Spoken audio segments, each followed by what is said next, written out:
From Las Vegas, it's Let's Talk News Now with Rick and Ella. Welcome back. Of course, we're continuing our conversation with the legend, Joey Ambrose.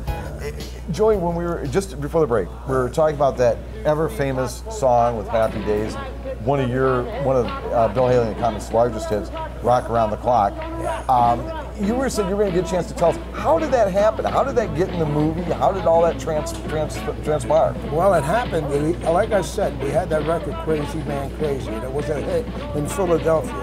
And which, by the way, was the home to Dick Clark, and that was where American Bandstand started, and that's where all of that, I mean, that was really Philadelphia in the 1950s and 60s was the hub of what would be a change in music that would affect the next 8-9 decades. Yes, it was. And so we had that record. It was a local hit, but Decca Records, and they were the biggest.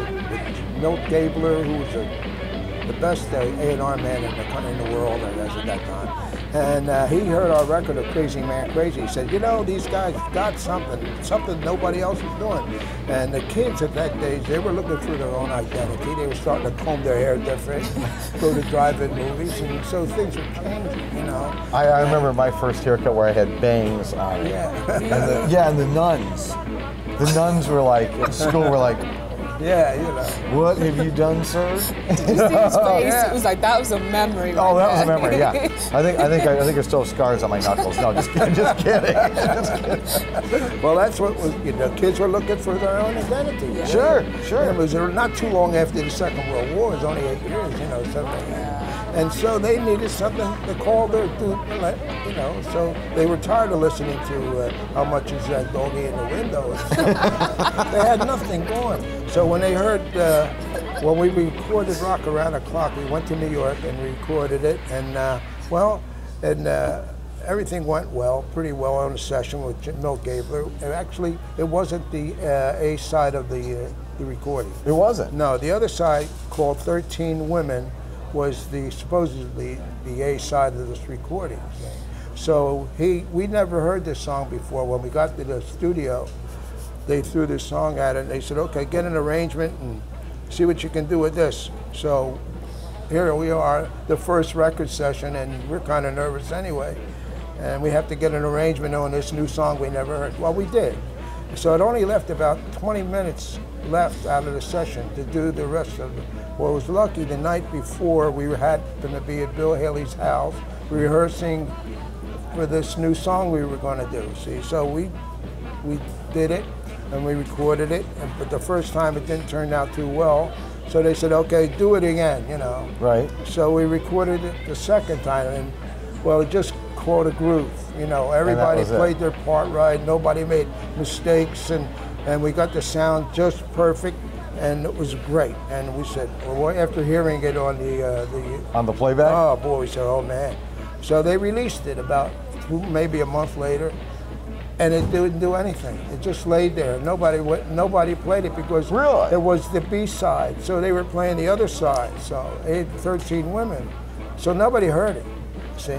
And so we went back for another session, and we recorded Shake, Rattle, and Roll after that. Shake, Rattle, and Roll, another iconic rock song of that time period. That was a big hit. Yeah, that really started us out, see. In the meantime, in Hollywood, they were making this movie called Blackboard Jungle with Glenn Ford and Sidney Poitier and some people like that were in this movie. And they didn't know what kind of music to play, to use for this movie. You know? Right. So it so happens that Glenn Ford's son, Paul, he was a 12-year-old boy who was up in his bedroom playing his records. And he happened to have it Rock Around the Clock as one of his records. Oh, and he was playing it, and the director said, what's that song that Paul's playing over? He said, oh, that's a Rock Around the Clock, Bill Haley and the Comets. I never heard it. He said, no, nobody heard it. No. Well, he said, that's the song we're going to use in this new movie, Blackboard Jungle. The movie was about juvenile delinquency, right. So you're going to have a lot of kids in there, you know.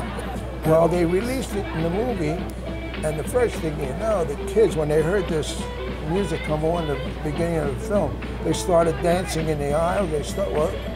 You know, it really, and that was never done before in a with the kids. They never did that before. Things. Of course, Hollywood always on the edge a little bit of pushing the barriers and so on. So Sidney Poitier in the movie and so on. And Glenn Ford, just absolutely awesome. Juvenile delinquency back then and what it would be considered as now.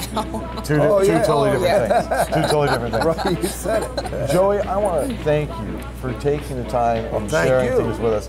It's really fantastic, and we appreciate you being here so very much. Thank you for having me. Thank you very much. No better way to start your day on a Monday than do it with a smile and a little step back into rock and roll history. Absolutely. Fantastic. You folks have yourself a great Monday, and we'll see you tomorrow morning on Let's Talk News Now. In the meantime, don't forget, visit our website, letstalknewsnow.com. You can take a look at our shows on YouTube.